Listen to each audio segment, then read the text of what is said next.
I used to believe there were moments in life that only felt important after they happened, where you look back and realize that was the beginning of something.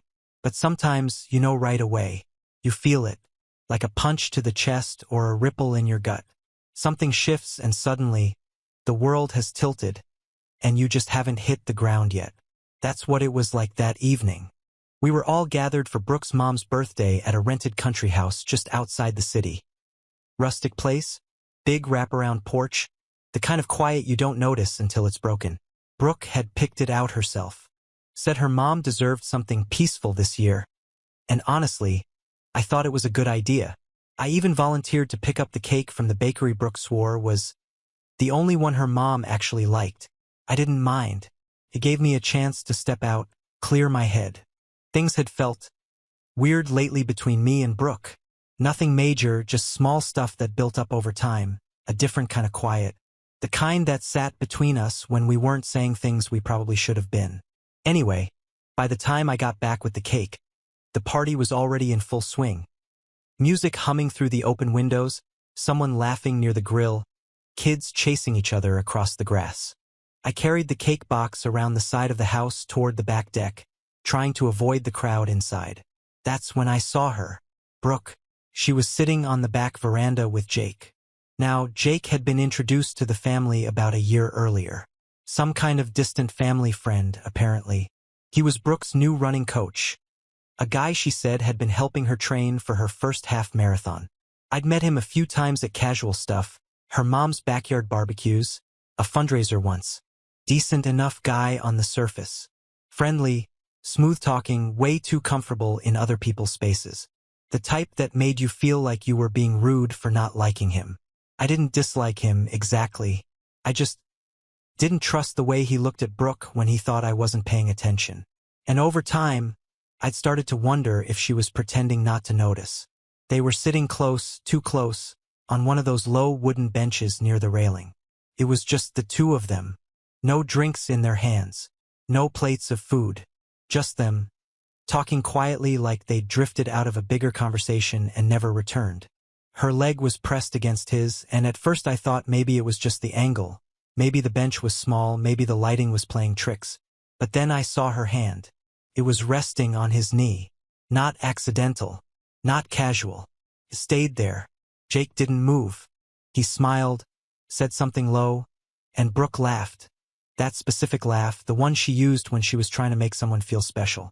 She leaned in even closer. I don't know how long I stood there watching. Could have been a few seconds. Could have been longer. But the moment I stepped into the light from the porch lantern, she noticed me. And that's when she pulled her hand away. Not subtly, not slowly. Like she'd touched something hot. She shifted back, adjusted the strap of her dress, and acted like nothing had happened. The flicker in her eyes gave her away. Just a second, maybe less, but it was there. Not guilt. Not embarrassment. Panic. She stood up fast, wiped invisible lint from her skirt, and smiled like she wasn't startled. "Oh, hey," she said, brushing her hair behind one ear. "You found the cake. I was just wondering where you went." I didn't answer right away. I was still trying to figure out what I was supposed to say. She glanced back at Jake, who didn't even bother to stand. Just leaned back, arms stretched out behind him like nothing was out of place. "We were just out here talking," Brooke added too quickly. "He was telling me about that trail run he did last week." "Right?" I said. My voice sounded flat even to me. "Do you know where they put the drinks?" she asked, already moving past me. "I'm dying of thirst." She didn't wait for an answer. She just disappeared into the house, calling out something about checking the cooler. Jake looked at me then, just a quick glance. A little smirk tugged at his mouth, like he wasn't the least bit worried about how it looked. Like he knew I wasn't going to say anything. Like I didn't matter. I set the cake box down on the patio table and sat across from him without a word. He raised an eyebrow. "She's been talking about this party for weeks." I nodded. "She mentioned. She really cares about her mom." "Yeah," I said. "She does." We sat there for a moment, locked in this weird, silent standoff. Then he stood, gave me a polite nod, and went back inside through the kitchen door.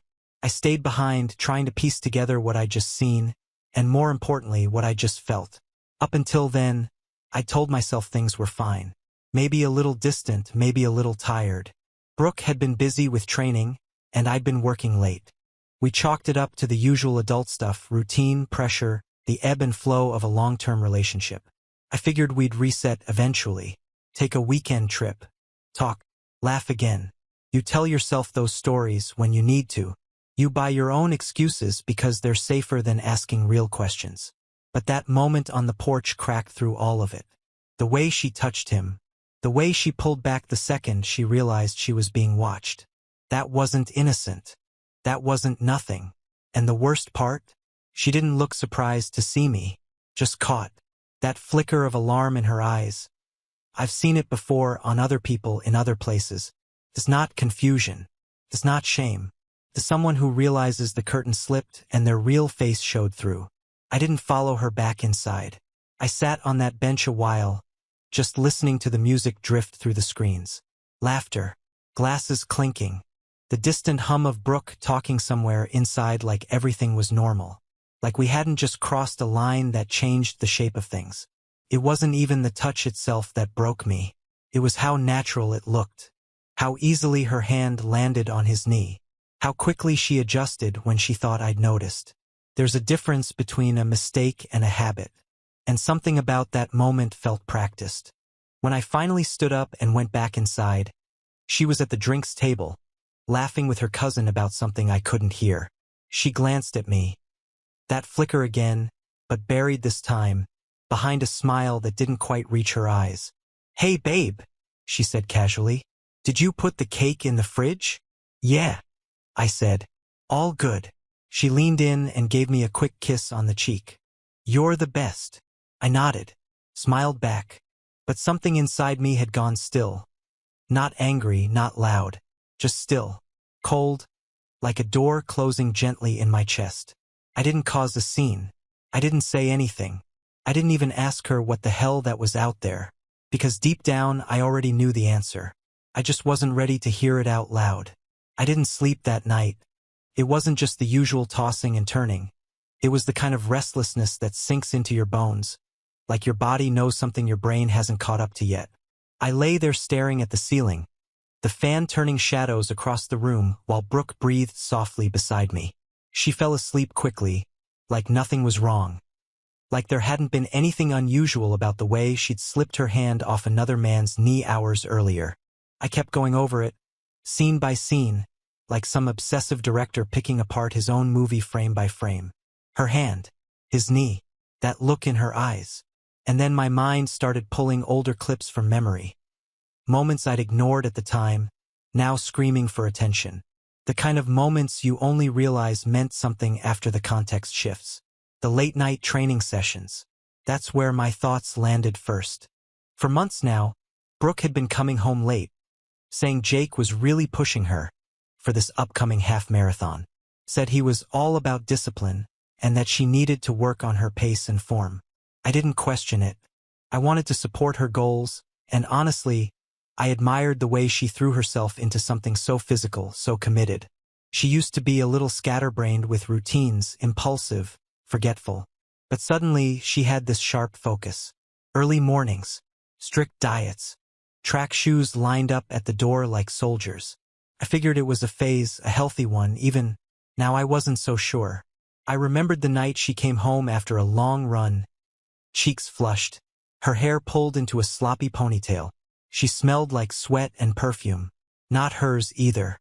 The scent was softer, more citrusy. I asked if she'd gone out with friends afterward, trying to sound casual. "Oh yeah," she said, not even looking at me. "Just grabbed smoothies with Jake and a couple of the girls from the group. We were starving." There was no group, at least none I ever met. She always trained alone with Jake. One-on-one coaching, she said. Claimed she hated big running clubs. I also remembered her phone, how it started staying face down on the table, always on silent. If I walked into the room while she was texting, the screen would dim like it was embarrassed. She said she was tired of the constant notifications, that she just wanted to be more present. She wasn't more present. She was just harder to reach. Then there were the clothes. The lingerie specifically. A few months back, I'd found a bag from a boutique I didn't recognize, hidden in the back of the closet, under a pile of scarves she never wore. Inside was a lace set, Deep Berg *NDY, with a tag still on it. She hadn't worn it for me, ever. I would have remembered. When I asked about it, again trying to keep my voice even, she just laughed. Impulse buy, she said. But I felt weird wearing it. Too much, you know? Yeah. I knew. She also stopped wanting to do the things we used to love. Weekend hikes, coffee shop Sundays, game nights with Cody and Melissa. She started saying she needed alone time, claimed she was recharging. But the weird thing was, when she left the house, she was energized. It was only when she was home with me that she looked tired. The more I thought about it, the more I realized this hadn't just happened. It wasn't some random flirtation on a porch. She hadn't slipped. She'd been sliding for months, gradually pulling away and hoping I wouldn't notice. And for a while I didn't. That's the part that really messed with me. How willingly I gave her the benefit of the doubt. How much I wanted to believe it was just stress or routine or one of those relationship funks people joke about. I told myself we were fine because I needed us to be fine. But we weren't. We were crumbling quietly. And I had been too afraid, or maybe too trusting, to look down and notice the cracks. I looked over at her, curled up on her side of the bed, arm tucked under her pillow. She looked peaceful, innocent, familiar in all the ways that made me ache. I hated that. How part of me still wanted to reach for her, to find comfort in her presence even while my mind was tearing itself apart. Instead, I rolled over and stared out the window. I watched the night fade into that gray blur that happens before the sun rises, when the world is still asleep but already thinking about waking up. It was always the loneliest hour for me, even before all this. Something about the way everything holds its breath, waiting. And that morning, I realized I was waiting too. For her to give me a reason to believe this was all in my head. For her to say something real. For the truth to be smaller than what it looked like. But deep down, I already knew it wasn't. When she finally stirred around 7:30, I pretended to be asleep. I felt the bed shift, heard her pad into the bathroom, the soft sound of water running. She didn't kiss my forehead like she used to, didn't whisper anything. Just got ready and left for her morning run. With Jake. She said they were starting early to beat the heat. I waited until I heard the front door close, then sat up and let out a breath I didn't realize I'd been holding. My chest felt tight. Not like panic, exactly, but something close to grief. Like I was already mourning something that hadn't finished dying yet. I walked downstairs and made coffee, each motion deliberate. Mug, grounds, filter. Like going through the steps might keep me from falling apart. The house was quiet. Still smelled like her shampoo, her energy drink powder, her gym bag in the corner. I looked around and realized how much of the space had been shaped around her. Not just her stuff, her presence. And now that presence felt like a stranger's. I sat at the table and stared at my reflection in the dark coffee. My face looked tired, older, a little hollow around the eyes. I thought about calling Cody, but I didn't even know what I'd say. Hey, I think my wife might be cheating on me with her running coach? It sounded dramatic, paranoid. But was it? Because the signs were there. They had been there. For months. I just hadn't wanted to put them together. Now they were lining up one by one in brutal clarity. I took out my phone and pulled up her Instagram. Not that I expected to find anything obvious. Brooke was careful. But I scrolled anyway. Her page was full of curated health tips, post-run selfies, smoothies, protein bowls. Pictures of trails with motivational captions. None of us. Not anymore. The last photo of me was from 6 months ago. A blurry pic of us at a brewery, smiling over a flight of beers. The caption was some inside joke I barely remembered. I hadn't thought much of it at the time. But now, it was like I'd been cropped out of her life gradually, one story at a time. I scrolled further, looking for anything, any sign of Jake. There weren't any obvious photos of them together. But I started noticing patterns. Photos at places I knew she'd been with him. A running trail 2 towns over. a smoothie bar we never went to, a gym she swore she'd only been to once. Subtle, scattered dots. But when you connected them, the shape they made wasn't innocent. I stared at the screen, heart pounding. I wanted to be wrong. God, I wanted to be wrong. But everything in my gut, everything I'd ignored, was screaming otherwise. It was no longer a question of if something was going on. It was a matter of when it started and how far it had already gone. The confirmation didn't come the way I expected. No dramatic confession. No accidental text popping up at the wrong moment. No lipstick on a collar or whispered phone call I wasn't supposed to hear. Came quietly, almost casually, which somehow made it worse. A few days after the birthday, my coworker Elijah asked if I could swing by a private fitness studio in the next district. He'd just installed a new security system there, cameras, motion sensors, cloud storage, and wanted a second set of eyes to help test it. Elijah and I had worked together long enough that this wasn't unusual. We'd done favors like this for each other before. I almost said no. I was exhausted, mentally fried, still replaying Brooke's laugh on that veranda over and over like a broken record. But staying home felt unbearable. The house had become a place where everything reminded me of what I was trying not to think about. So I agreed.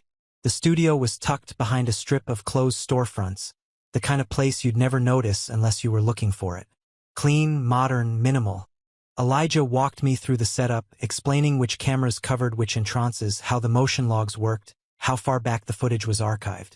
"Want to see the playback?" he asked, pulling up a chair. "Sure," I said, distracted, barely listening.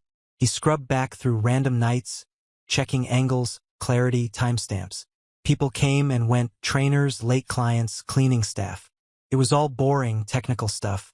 I leaned back, rubbing my eyes, until something on the screen made my stomach drop. "Wait," I said. "Go back." Elijah paused. "What?" "Back. Like 10 seconds.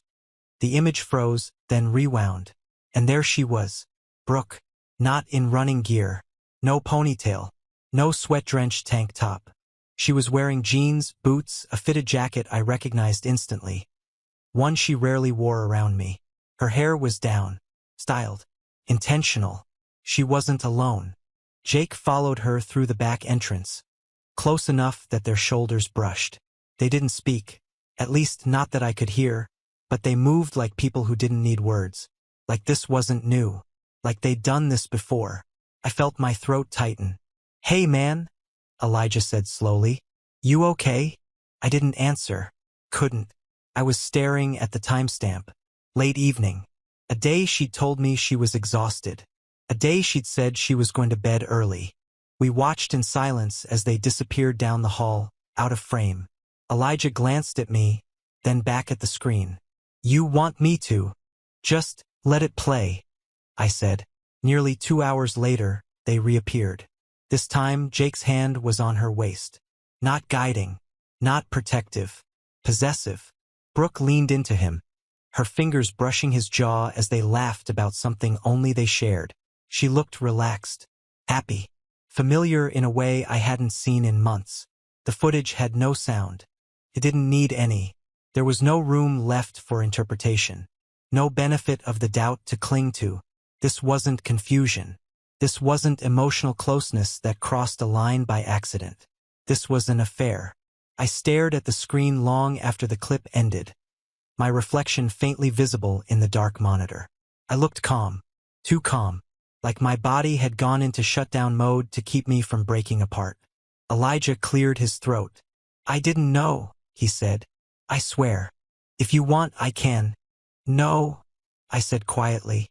"It's not your fault." He nodded, unsure what else to say. Neither of us spoke after that. I thanked him, told him the system looked solid, and left without really remembering the walk to my car. The drive home was a blur. Red lights, green lights, turns I didn't remember making. My hands were steady on the wheel, but everything inside me felt hollowed out. Like the part of me that could still hope had been cleanly removed. When I got home, Brooke wasn't there. I walked through the house slowly, noticing things I hadn't before. Her shoes by the door. Her water bottle on the counter. the faint scent of her perfume lingering in the hallway. All the evidence of a life we shared, and a second one she'd built alongside it. I sat on the edge of the bed and finally let myself feel it. Not rage, not screaming grief, just a deep, crushing certainty. It was real. She had chosen him. I didn't confront her that night, or the next. I didn't dig through her phone or demand explanations. The footage had stripped me of the need to ask questions. I already had the answers, not the kind you want, but the kind you can't unsee. That evening, when she came home, she kissed me like everything was normal, asked about my day, talked about training, about how sure she was, about how Jake thought she was really improving. I listened. I nodded. I played my role. But something inside me had gone quiet. The next morning, after she left, I opened the drawer where I kept my documents. Passport, insurance papers, the things you grab when you need to leave fast. I took off my wedding ring and placed it there carefully, like it was fragile. Not in anger, in finality. I packed a bag with essentials. No rush, no shaking hands. Just a strange sense of calm guiding each decision. When I closed the door behind me, I didn't look back. I already knew what I was leaving. I didn't blow up. I didn't scream, didn't accuse, didn't shatter a wine glass or toss my wedding ring across the room. I just left. No note, no text, no last words. I locked the front door behind me and drove across town to my brother Cody's place. He was out back grilling when I pulled up, flipping burgers with a beer in one hand and his toddler clinging to his leg. He looked up and grinned. "Hey, look who finally decided to." He stopped mid-sentence when he saw my face. His smile faded fast. "You good?" I shrugged. "Just needed some air. Mind if I crash for a night or two?" He didn't ask questions. Cody was like that. Always had been. We were raised in a house where silence carried weight, where you learned to read the room more than you listened to what was said. He handed me a beer, nodded toward the guest room, and kept flipping burgers. Later, after the kid was asleep and his wife went upstairs, we sat on the porch in the quiet, and I told him the truth. Not everything, just enough. "She's been seeing someone else?" I said, staring into the dark yard. "I saw the footage. There's no coming back from it." Cody let out a low breath. "Jake." I looked at him. "You knew?" "No. But I always thought something was off about that guy. The way she talked about him. The way he lingered after parties, always asking you weirdly personal questions, then pretending he didn't remember your name the next time." He paused. "You didn't confront her?" I shook my head. "What's the point?" He nodded slowly like he understood. And I think he did. Sometimes dignity doesn't look like a dramatic exit. Sometimes it's just walking away before you start breaking things. That night, I slept in a room that smelled like clean sheets and baby lotion. I stared at the ceiling, the same way I had back home. But this time, I didn't replay every moment in my head. I didn't need to.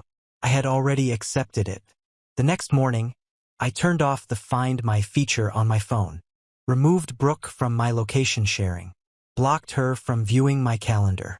Every small digital thread between us severed. It wasn't anger driving me. It was clarity. That feeling of something finally clicking into place after being crooked for too long. The kind of clarity that leaves you exhausted, but focused. I stayed with Cody for a couple of nights, mostly in silence. He never pushed. We ate takeout, watched dumb action movies, and didn't talk about Brooke. When I was ready, I went back to the house. Not to talk, just to get my things. She wasn't there. Her car was gone. I moved through the space carefully, gathering essentials like I was on some quiet expedition. Shoes, couple jackets, laptop, chargers, my toolbox, a few photo albums I couldn't bring myself to leave behind, even though I knew most of the memories inside them had rotted at the root. I didn't touch her things, didn't rummage through drawers or try to find more evidence. What would be the point? I already had all the proof I needed, not just from the camera footage, but from the way she looked at me lately. Like she was talking to someone who hadn't caught up yet. That night, I booked a short-term rental on the other side of town. A furnished one-bedroom above a bakery. It smelled like cinnamon in the mornings and fresh bread at night. It was clean, quiet, anonymous. and it was mine. The silence there was different from the silence in our house. This silence didn't ask questions. It just let me be. 3 days passed before she reached out. I knew it was coming. The moment she realized I hadn't just stormed off to cool down, that I wasn't answering her texts because I wasn't going to. She showed up at the workshop around noon. Same sweater she used to steal from my closet. The gray one with the thumb holes she always said made her feel cozy. No makeup. Hair tied back. Eyes tired. She looked like someone trying to step back into a version of herself that still fit. I didn't stop what I was doing when she walked in. Just kept sanding the edge of a pine table I was refinishing for a client. I could feel her eyes on me, like she was waiting for permission to speak. Finally, she did. "I've been trying to reach you." I didn't answer. She took a step closer. "I didn't know you were going to disappear. I thought maybe you'd want to talk about it." I looked up just once. Her face was unreadable, like she wasn't sure what role to play yet. Sad? Guilty? Apologetic? Instead, I said, "You want to talk now?" She shifted uncomfortably. "I didn't expect you to leave. I thought we could figure things out." "There's nothing to figure out," I said quietly. "You figured it out already. You made your choice." She shook her head. "It's not that simple." "It is," I said. "You lied.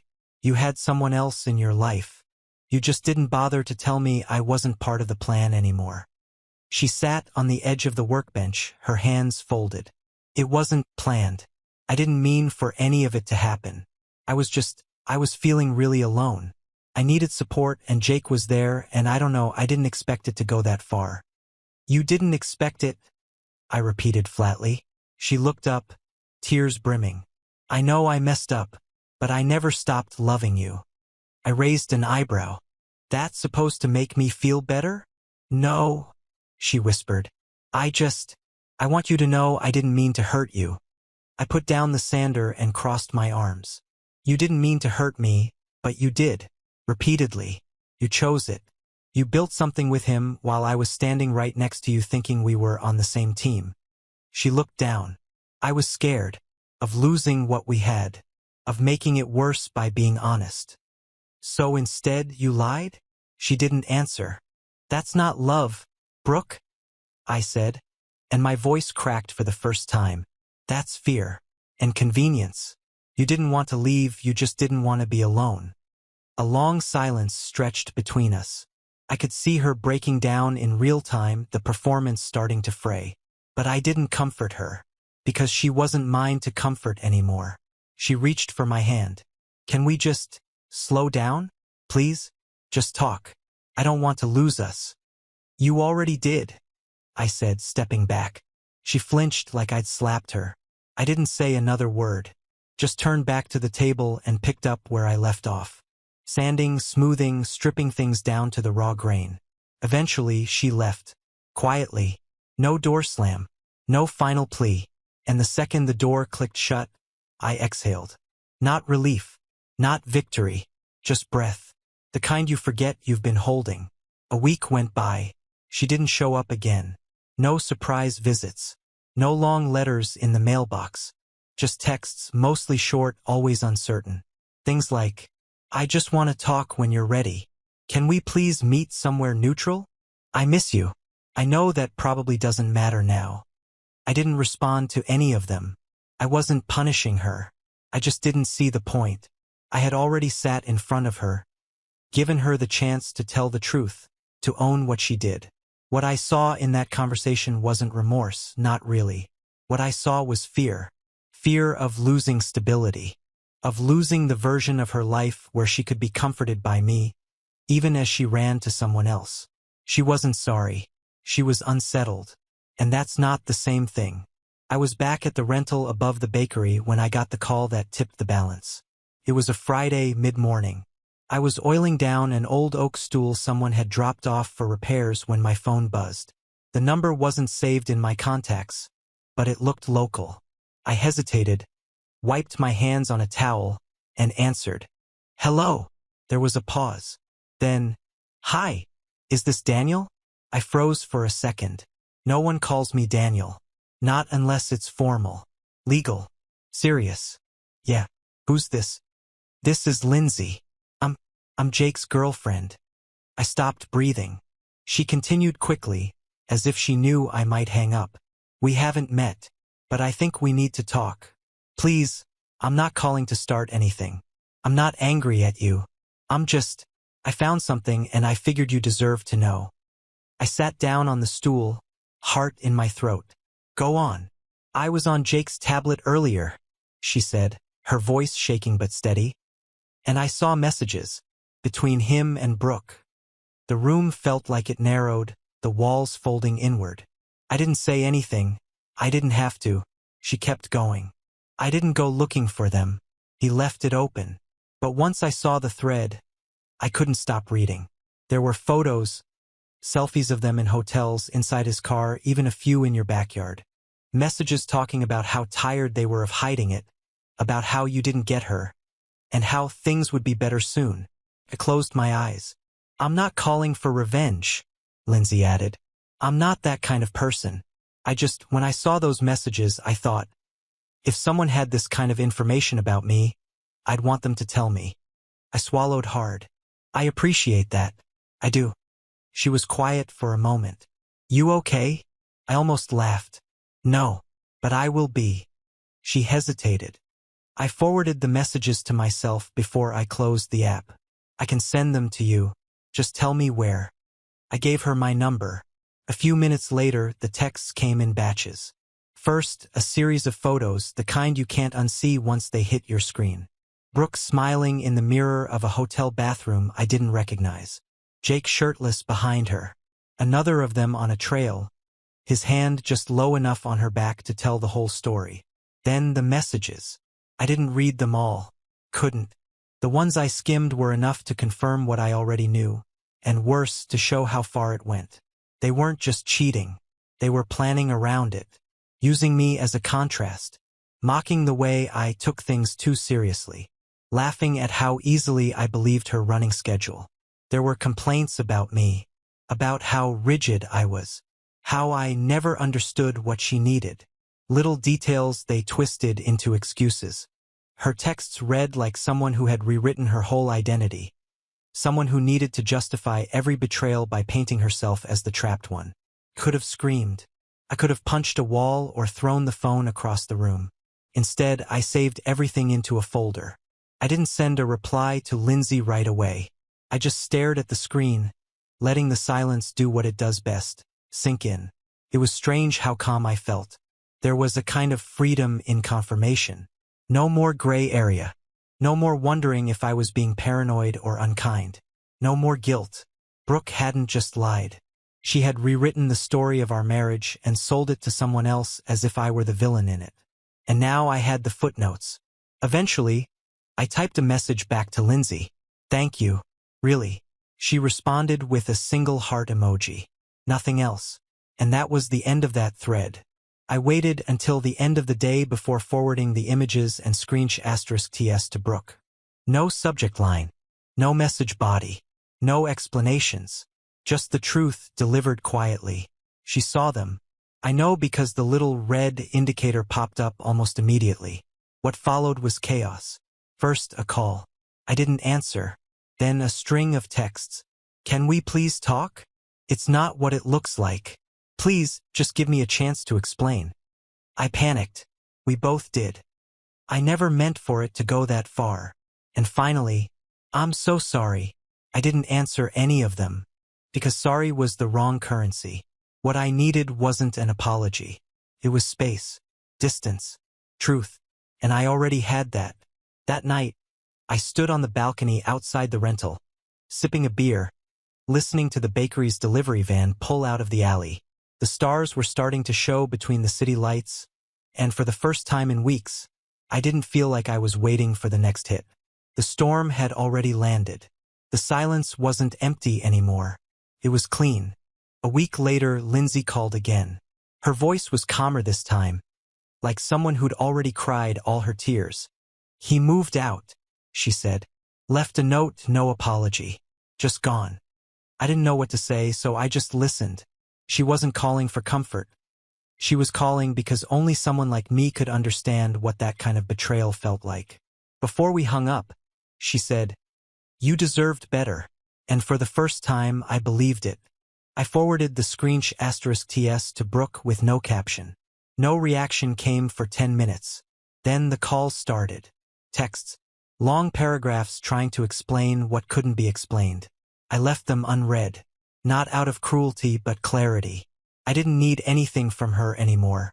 The fog was gone. The story had already ended. She just hadn't realized it yet. Months later, I drove out to the cabin my grandfather left me. No signal. No traffic. Just trees and wind and silence. I built a fire, sat on the old porch swing, and watched night fall without checking my phone once. For the first time in what felt like years, I slept through the night.